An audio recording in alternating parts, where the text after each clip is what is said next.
ये शला कुआडे लोकों सरकार निजे बंचिले सिना खुर्सी बंचिबो। देखंतु ये वीडियो टिकु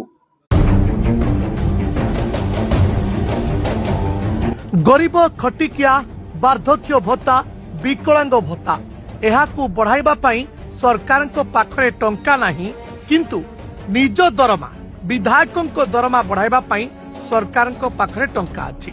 सीधा सड़क 1000 नुहे कि 2000 नुह लक्षे टंकारु 3 लाख को बढ़ाई दिया गला, किंतु गरीब खटिकिया दिन मजूरिया वार्धक्य भत्ता पाउथबा माटीए विकलांग भत्ता पाउथबा गोटे विकलांगटीए तांको पाई किंतु ए लोकप्रिय मोहन सरकार दरद देखा देलानी। निश्चित भावे ए घटना बा विधायकों दरमा वृद्धि को नहीं सारा राज्य में वर्तमान पाई तुम्बी तूफान देखा मिलुछि। निज हाथ में राजकोष अच्छी बोली तुमे जहा पाइब करदेव ए कथा को ग्रहण कर पारुना ओडिशावासी। हाँ दर्शक बंधु, विधायकों दरमा वृद्धि को सहजरे केही भी ग्रहण कर पारुना।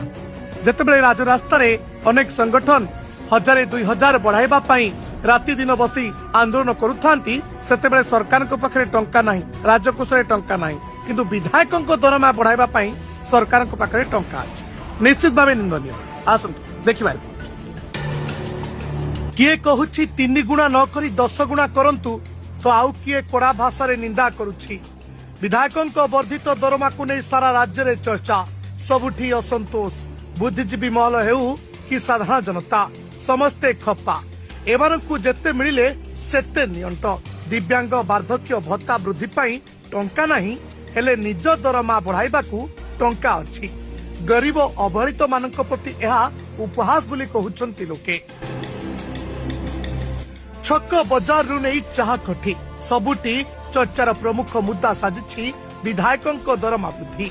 8 वर्ष हेलानी बढ़ी नथिला, हेले एमिति बढ़िला जे सारा देश रे नंबर 1। पछरे पड़िला यूपी महाराष्ट्र। 3 गुणा दरमा वृद्धि परे ओडिशा विधायकों दरमा वर्तमान सबु राज्यठु अधिक, जहाकू सहजरे ग्रहण करि पारु नाहंती ओडिशावासी। एहार बोझ राजकोष उपरे पड़िबो। एहा एक जनप्रिय सरकार पई उचित पदक्षेप नुहे बोली कहउछंती। सेहिपरि बढ़िथिबा दरमा को नहीं जेते आलोचना होउछि ताठू अधिक चर्चा भत्ता को नहीं। वर्धित दरमा सह विधायकों को मिलिबो 20,000 बिजुली, 15,000 टेलीफोन, 10,000 बही, 35,000 मेडिकल और 50,000 गस्त खर्च। वर्षर को 4 रु 6,000 टंका रे रिचार्ज कले मिलुछि अनलिमिटेड कॉल सह अनलिमिटेड डाटा। हेले टेलीफोन भत्ता 5,000 बढ़ाई काहे कि 15,000 करागला बोली प्रश्न करुछंती राज्यवासी।